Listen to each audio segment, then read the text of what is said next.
sometimes get the feeling that contemporary pop culture has been running a very strange social experiment on us for decades. Seriously. Pull up practically any popular rom-com, any love drama, or flip through half the romantic bestsellers of the past few years. You'll see roughly the same picture. A man who could really use a good therapist, ideally an entire team of specialists. He's emotionally unavailable, can't communicate to save his life, flinches at closeness like it's a physical threat, and regularly makes everyone around him miserable. And yet somehow this guy gets crowned the story's great romantic prize. Then the heroine shows up. And instead of sprinting away from this walking red flag parade at Olympic speed, she decides that she, and she alone, has been chosen for the sacred mission of saving him. She endures, she understands, she forgives, she waits, she endures some more. And the audience is supposed to find this touching and think, now that's love. The funniest part. We actually did find it touching. Popular culture has spent so long confusing suffering with passion that many of us started treating emotional roller coasters as a required feature of romance. If the relationship isn't giving you nervous tics, the feelings clearly aren't strong enough. If your partner doesn't vanish for a week without explanation, doesn't torture you with mixed signals, doesn't keep you guessing about what's going on inside their head, where's the plot? The result? Thousands of stories showing us what unhealthy relationships look like, and a catastrophic shortage of stories showing us what healthy intimacy actually looks like. Because for years the industry has been selling one simple idea: normal relationships are boring. No blowouts, no drama, no emotional meat grinder. So what's there to watch? This is exactly why the deal caught my attention, because on paper it looks like yet another novel indistinguishable from 100 others. Popular hockey player, smart college girl. A fake dating arrangement. Two young, attractive people who by every law of the genre should thoroughly wreck each other's nerves before they finally fall in love. But the further the story goes, the harder it becomes to read it as just another romantic fairy tale. Because Hannah and Garrett are not two fully sorted people who happen to meet at the right moment in their lives. They're both dragging heavy baggage. Hannah survived sexual assault. Garrett grew up with a father who turned his entire childhood into a constant fight for survival. Following the rules of modern romance, these two should have inflicted a genuine psychological apocalypse on each other. Instead, something far rarer and more interesting happens. They don't use their trauma as an excuse for bad behavior. They don't turn the relationship into a battlefield. They don't play the beloved romantic hero game of figure out what I'm feeling on your own. And they absolutely do not attempt to heal each other with the magic power of love. Instead, they gradually build a space in which it feels safe to be honest. Safe to talk about fear. Safe to be vulnerable. Safe to stop pretending you have everything under control. And that, to my mind, is considerably more interesting than yet another story about a toxic pretty boy who needs a good woman's love to save him. So today, I want to look at The Deal not as another hockey player meets honor student novel, but as a genuinely fascinating psychological case study. How did two traumatized people manage to build trust where most characters would build an emotional catastrophe? Why do their relationship feel so healthy against the backdrop of contemporary romance? And what exactly makes this story so therapeutic for millions of readers? Let's get into it. There's one uncomfortable truth that romantic stories usually prefer to keep quiet. Most people don't dream of love. Most people dream of love without risk. We want closeness, but we don't want vulnerability. We want to be understood, but we're afraid to show the parts of ourselves that might not be. We want to be loved, but ideally with some guarantee that we won't be rejected once we've dropped all the masks. The problem is that guarantees like that don't exist.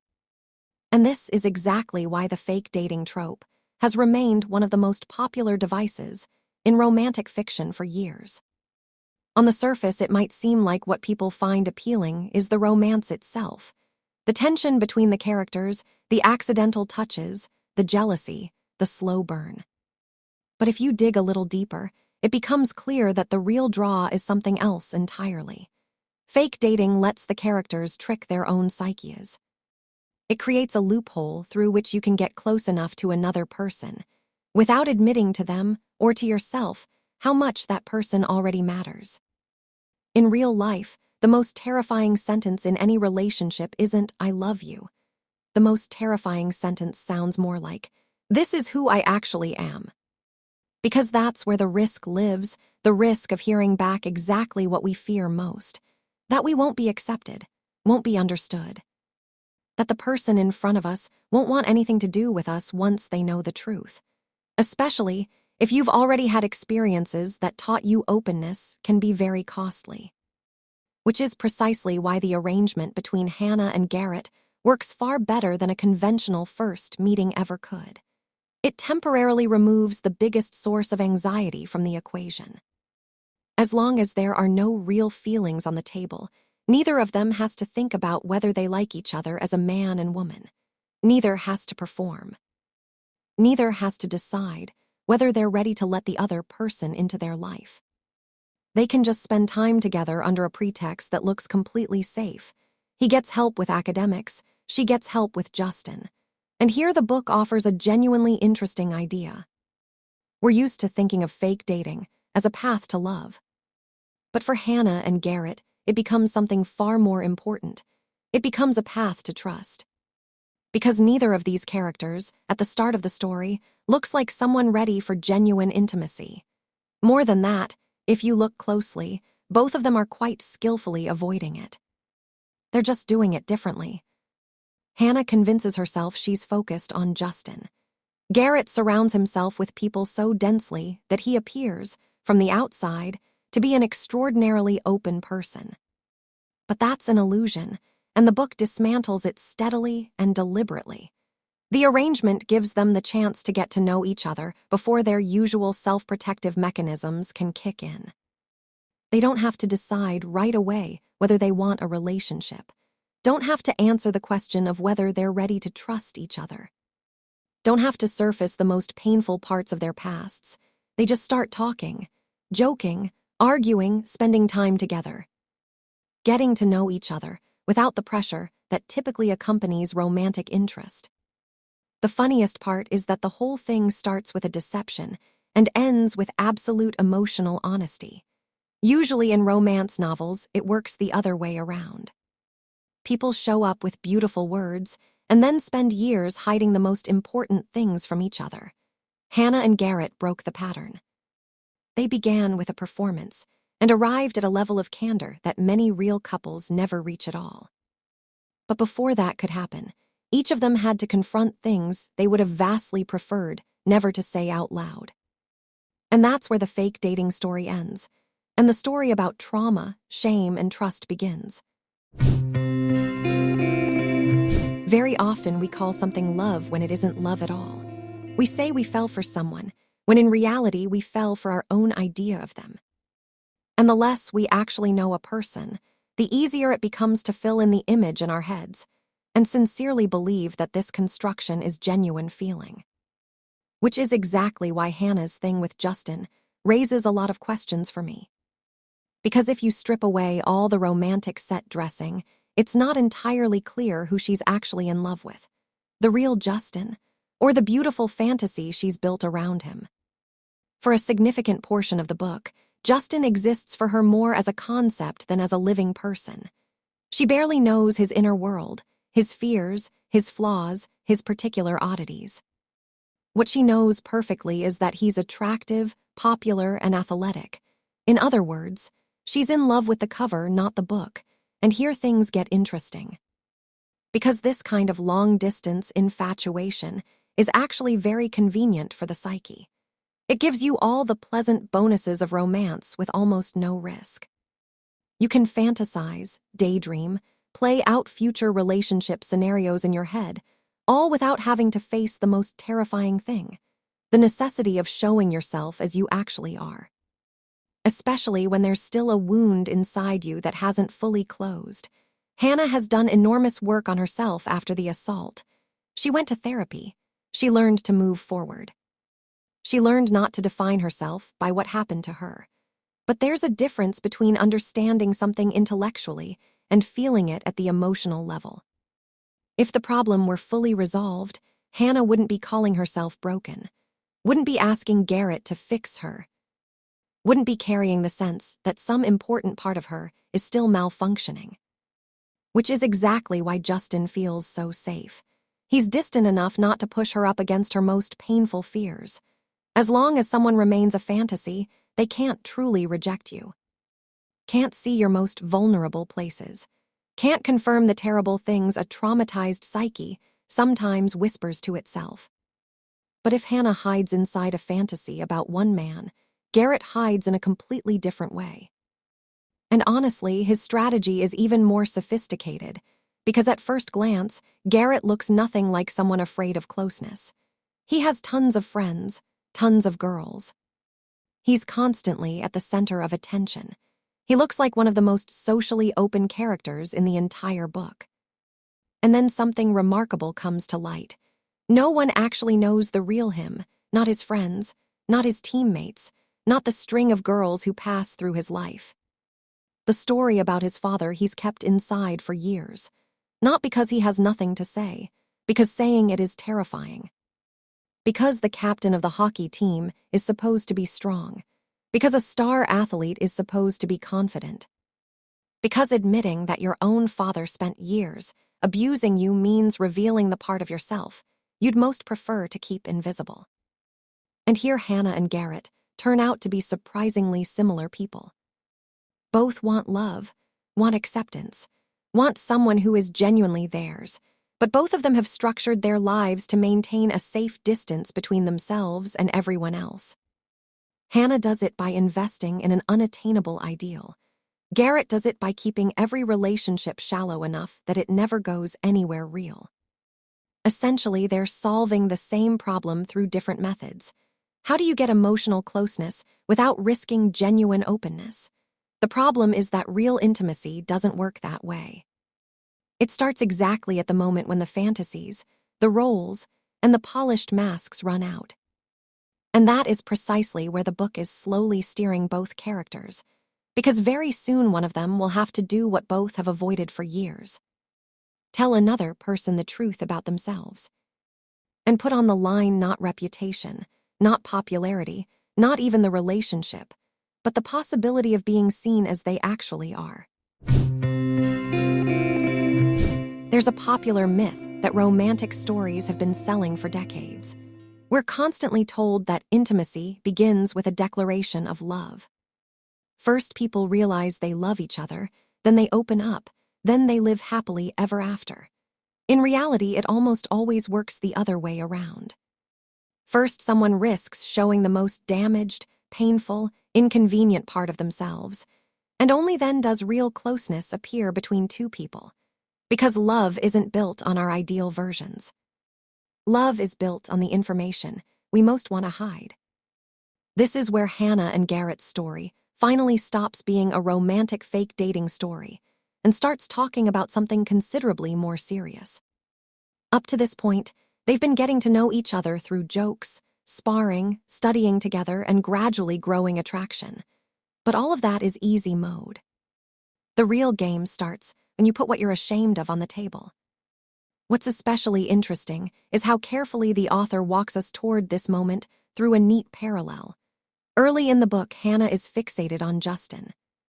But look closely, and it's clear she's in love not so much with a person as with his image, the beautiful picture she's painted for herself. The irony is that Garrett lives in exactly the same situation, just from the other side. Girls constantly orbit around him, want to date him, flirt with him, end up in his bed. But none of them are interested in Garrett himself. They want the hockey team captain, the future sports star, the son of a famous player. They want the brand. The person inside the packaging isn't of much concern to anyone. It's no surprise, then, that Hannah stands out almost immediately. She's one of the very few people in the book who isn't the least bit impressed by his status. In fact, for a while he genuinely irritates her. She argues with him, needles him, and generally behaves as if the campus celebrity in front of her is just some guy getting on her nerves. And this turns out to be unexpectedly valuable to Garrett. For the first time in a long while, someone is reacting to him, not to his image. But attraction alone isn't enough for genuine honesty. Between liking someone and trusting them lies an enormous distance you can't leap in a single day. Which is why the book shows a very realistic process. The characters extend each other small installments of trust and watch what happens next. Hannah initiates the process first. On the surface, she's telling Garrett a story about a friend who was drugged at a party. In reality, she's doing what many traumatized people do, testing whether the other person is safe through a partially veiled confession. She's not ready to say the truth outright, so she tells it under another name and watches the reaction carefully. This is a test drive for trust, because before you open the most painful part of your life to another person, you need to establish that they won't use it as a weapon against you. Garrett passes. Which is why what happens later is, to my mind, one of the most powerful scenes in the entire book. When Hannah finally admits that the assault story didn't happen to a friend, but to her, she's effectively handing him the most painful piece of her biography. And she does it at a moment of absolute vulnerability. She doesn't look strong, doesn't look composed, doesn't look like someone who has fully made peace with their trauma. On the contrary. She's crying, she's mortified. She calls herself broken. She asks him to help fix what she believes was permanently damaged years ago. And here the book does something I particularly appreciate.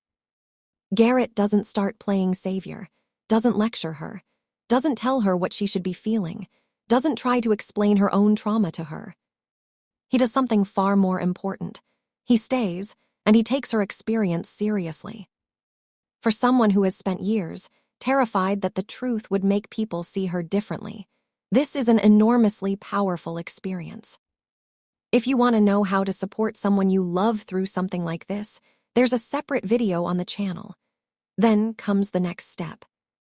At Halloween, Garrett tells a story that almost no one before has heard. Not friends, not teammates, not people he's trusted for years. And this is a moment that's easy to underestimate. For Garrett, coming clean about his father isn't simply sharing a difficult childhood. It's a blow to his own image. He's the team captain, the leader, the guy everyone looks up to. And suddenly behind that picture, there's a boy who was beaten for years by the person who was supposed to protect him. More than that, Garrett says directly that he never told anyone because, after being betrayed by his own father, it became hard for him to hand people weapons to use against him. This is where the theme of shame enters the story, and it will stay with both characters almost until the very end.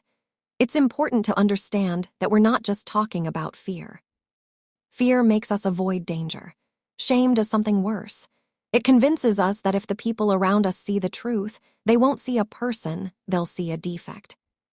Hannah is afraid that for other people she'll always be the girl who was assaulted. Garrett is afraid that behind the story of domestic violence, people will stop seeing a strong leader and only see a victim. But this is precisely where trust starts to win, not because the shame disappears. It doesn't go anywhere. It's just that for the first time in their lives, there is a person they want to tell the truth to, even knowing it might cost them. Which is why these conversations matter so much to the whole story. They don't solve Hannah's and Garrett's problems, don't heal them overnight, don't erase the past. They do something far more important. They create a space in which two people stop hiding from each other. And if you think about it, that's exactly where any real intimacy begins. One of the most persistent fairy tales that romance novels and films sell their audiences goes roughly like this. The right man will come along, the right sex will happen, and all your trauma will magically disappear. Beautiful story, obviously. The problem is that in real life it simply doesn't work that way. Which is exactly why I appreciate what Elle Kennedy does in this section of the book.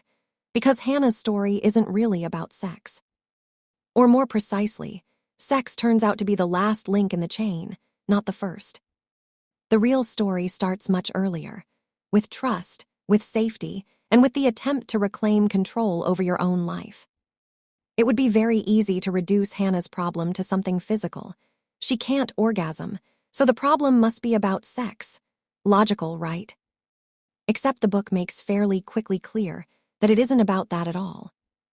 And it underlines this in an interesting way. Before Garrett, Hannah had already been in a relationship, not a 2-week fling, but 8 months of something fairly serious. Plenty of time to get comfortable with each other, to talk about desires, to feel at ease together. But the problem didn't go away. That's an important detail. Because the body very rarely operates separately from the mind, especially after traumatic experience. After sexual assault, the question of sex stops being purely a question of desire. It inevitably becomes a question of safety, a question of trust, a question of control. Which is exactly why the scene in which Hannah comes to Garrett asking him to fix her is simultaneously heartbreaking and deeply revealing. If you really sit with it, it's a devastating scene. Here is a girl who went to therapy, who learned to keep living, who told herself she was more than what happened to her, and then, in one moment, she says, "I'm broken, and I want you to fix me." In that moment, it becomes obvious just how vast the gap is between rational understanding and emotional healing. Rationally, Hannah has known for a long time that she is not reducible to what happened to her, but some part of her still carries the sense that her attacker took something, damaged something, broke something. And this is where Garrett faces perhaps the most important test in the entire book, because the situation is quite literally pushing him toward feeling like the hero, the savior, the special man who is going to make everything right. Most romantic heroes behave exactly this way. Their ego lands immediately at the center of the story. But Garrett does something considerably more interesting. He doesn't turn the situation into a test of his own masculinity. He doesn't treat sex as an opportunity to prove what a fantastic lover he is. He doesn't start competing with the ghosts of the past. He doesn't try to defeat Hannah's trauma with his anatomy, the way it tends to happen in badly written romance novels. Instead, he does one thing that looks far less dramatic, but is far more psychologically sound. He starts gradually giving Hannah back control over what's happening. More than that, Garrett essentially removes himself from the center of the process. Rather than taking the reins again, he invites Hannah to be the one directing things. On the surface, this might look like a small gesture, but for someone who once had the right to her own body taken by force, a gesture like that is anything but small. And then the deal does something romantic fiction rarely dares to do. It refuses to rush. Their first attempt ends without sex. Their second does too. The closeness between them builds step by step, because trust handles pressure very badly, especially when you're talking about someone whose sense of control was taken from them by force. Which is why sex in this story doesn't arrive as a cure for trauma. It arrives as the result of a long, patient process of rebuilding trust, in herself, in her own body, and in the person beside her. When people talk about intelligence, the conversation usually ends up at IQ pretty fast, at grades, at the ability to calculate quickly, analyze information, and solve complex problems. We like to believe this is what determines how well someone does in life. But life keeps serving up situations that reveal a stubborn inconvenience. You can be extremely smart and completely helpless in relationships. Because understanding formulas is sometimes much easier than understanding people. Which is why psychologists have spent years talking about emotional intelligence, the ability to recognize your own emotions, notice what other people are feeling, and navigate relationships so those feelings don't become a war zone. Sounds fairly abstract, but the deal ends up demonstrating emotional intelligence as vividly as many popular psychology books. What's most interesting is that neither Hannah nor Garrett seems like someone who's been reading psychology textbooks. They don't speak in clinical terms. They don't conduct therapy sessions on each other. They don't dispense wise advice for every life crisis. On the contrary, most of the time they do something far rarer. They listen to each other. And I don't mean the decorative kind of listening that often masquerades as conversation, where someone patiently waits for their turn to speak, where instead of trying to understand, they immediately search for a solution, where any problem automatically gets answered with a set of ready-made instructions. Hannah and Garrett consistently do the opposite. They allow the other person to feel their feelings all the way through without trying to immediately fix them. Psychology has a specific term for this: validation. If you translate it from professional language into plain speech, you get a very simple idea. Another person's emotions have the right to exist, even if they're inconvenient, even if they seem irrational, even if you have no idea how to make them go away. In practice, this turns out to be considerably harder than it sounds. When Garrett tells Hannah about his father, she doesn't start convincing him it's not that bad. Doesn't reach for the default, but he's still family.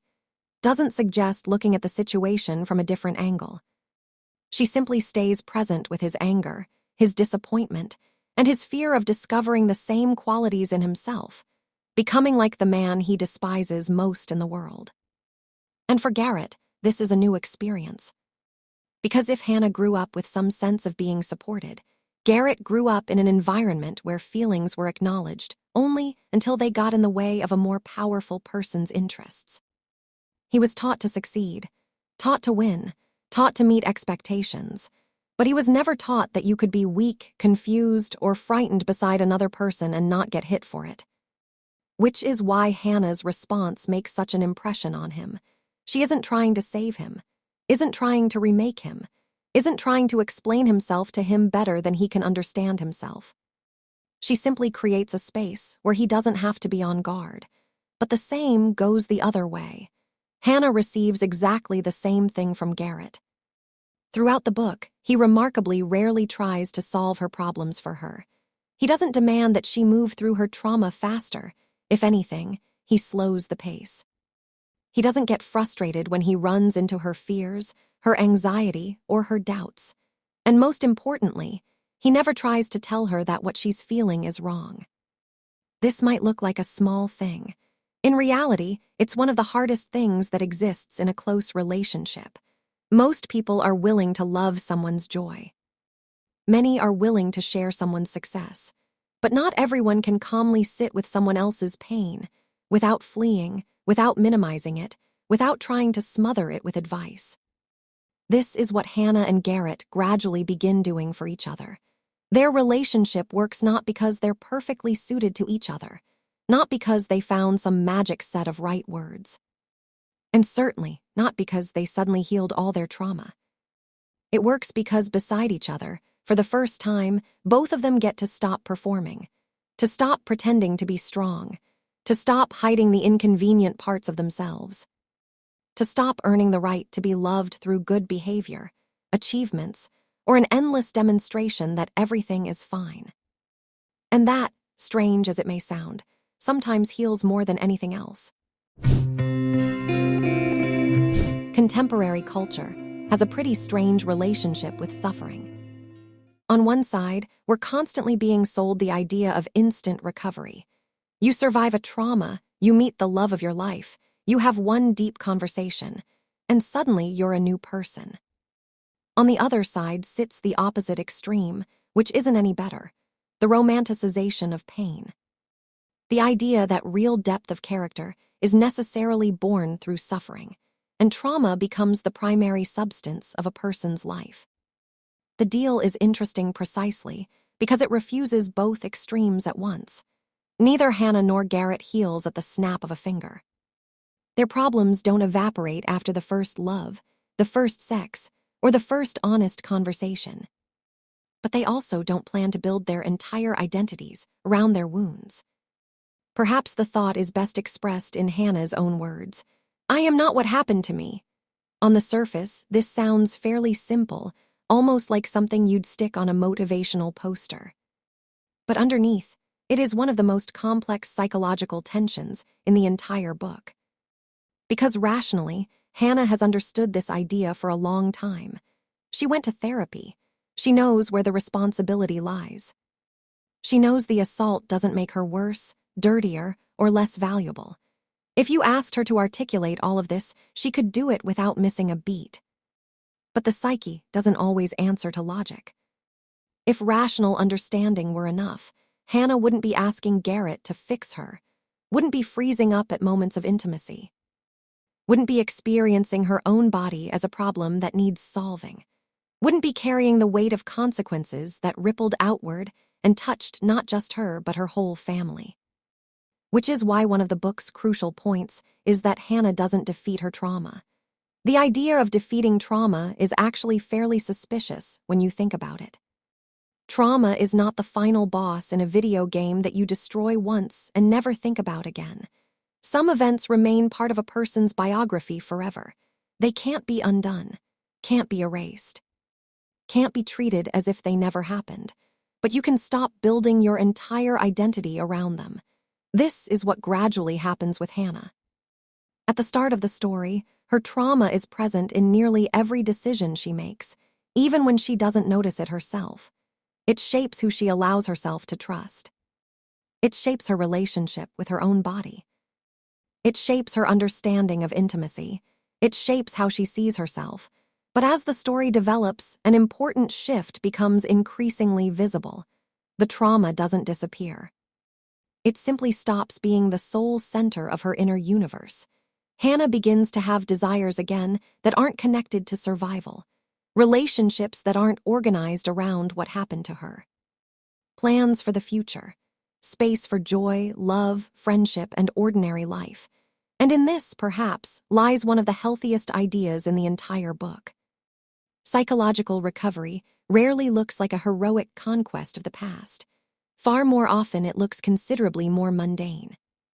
A person gradually stops asking themselves, "How do I get rid of this story?" and starts asking a different question. How do I keep living while accepting that this story was part of my life? The difference seems small. In reality, it changes everything. In the first case, the past remains the main character of your biography. In the second, you become the main character again. If Hannah's story is largely about trying to reclaim control over her own life, Garrett's is about refusing to let the past decide what kind of person he becomes. Because wherever he goes, one figure is always there alongside him. His father, the source of his son's fear. And the problem here is considerably more complex than a standard bad father storyline. Phil Graham is not some local drunk or washout that everyone looks down on. He's the opposite, a celebrity. A hockey legend, a man thousands of people admire. To the outside world, he's a model of success. To Garrett, he's a source of constant fear and pressure. From childhood, Garrett has had to live in a world where the Graham name opens doors and simultaneously functions as a cage. Every game he plays gets compared to his father's. Every achievement gets filtered through the lens of the family legacy. Every success gets automatically discounted by the question, would he have gotten this far if he weren't Phil Graham's son? Hockey stops being just a passion or a career goal. It becomes the territory on which Garrett is forced, again and again, to prove that he's worth something on his own terms. This is where what's sometimes called the high achiever syndrome takes hold, when your sense of your own worth gets tied exclusively to results. When you only feel significant in the moments you're winning. When stopping is terrifying, because stopping might mean the feeling of being capable disappears along with it. For Garrett, this logic is especially dangerous, because it's fed not only by the competitive world of sports, but by the constant weight of a name that is always right there. But there's another fear underneath, far more personal. Throughout the book, Garrett keeps returning to the same thought. What if the resemblance to his father doesn't stop at looks, talent, or surname? What if someday he becomes that kind of person too? What if the cruelty, the selfishness, the need to control others? What if these aren't just Phil Graham's traits, but something that gets passed down? Rationally, this fear looks fairly absurd. People don't automatically turn into their parents. But emotionally, these things operate on entirely different logic. Especially when someone spent years, living alongside a person who caused them harm. In situations like this, children very often begin to perceive themselves as potential heirs to a family script and spend enormous amounts of energy trying to prove the opposite to themselves. Which is where the degree to which his relationship with Hannah affected Garrett becomes especially visible.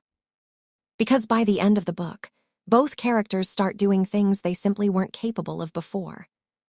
After the fight with Jason Delaney, Hannah allows the truth about what happened to her in the past to be shared with university administration and the coach. Not because she suddenly wants to tell her story to everyone around her, not because she has stopped feeling fear or shame. The reason is simpler. She doesn't want Garrett to be seen as someone who attacked another student without cause.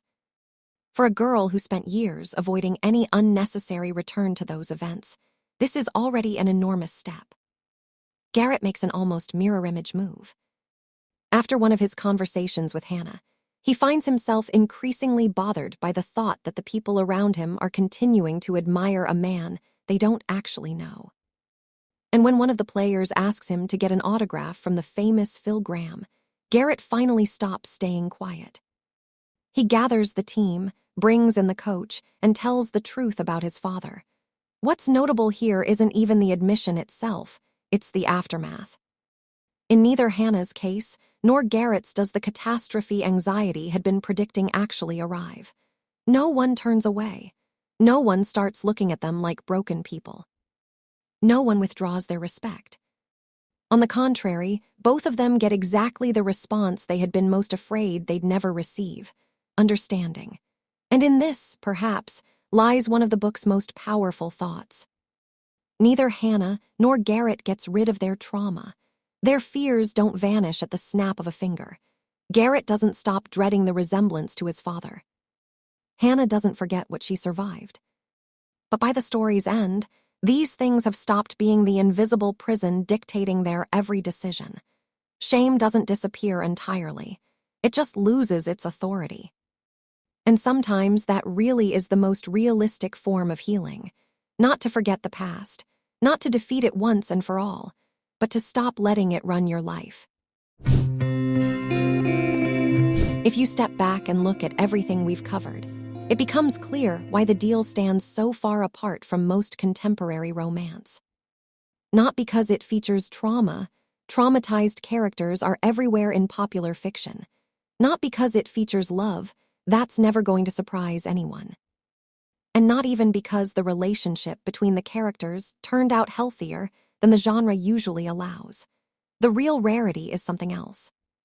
Most romantic stories are still selling the same fantasy. The right person will arrive, and the pain will stop. Love will heal old wounds. Sex will restore lost intimacy. A relationship will fix what years have broken. The deal offers a far less glamorous, but considerably more realistic version of events. Neither Hannah nor Garrett becomes perfect. They don't shed their fears. They don't emerge as fully sorted, worked-through versions of themselves. They don't exit the ending as upgraded editions. Hannah's trauma doesn't disappear. Garrett's fears about his father don't dissolve at the snap of a finger. What changes is something else. Gradually, they stop carrying all of it alone. Throughout the story, they do one important thing again and again. They don't try to save each other. They don't play therapist. Instead, they create a space where it's possible to tell the truth without fear of judgment, to show weakness without risk of rejection, and to be yourself without having to earn the right to love or respect. This is exactly why Hannah and Garrett's story feels so therapeutic, not because it shows people without problems, but because it shows people who are learning to stay present with someone else's pain without looking away from it. And if there's one idea in this whole story worth carrying out beyond the book, it sounds fairly simple. Healing doesn't begin when a person stops being vulnerable. It begins when someone appears beside whom that vulnerability no longer needs to be hidden.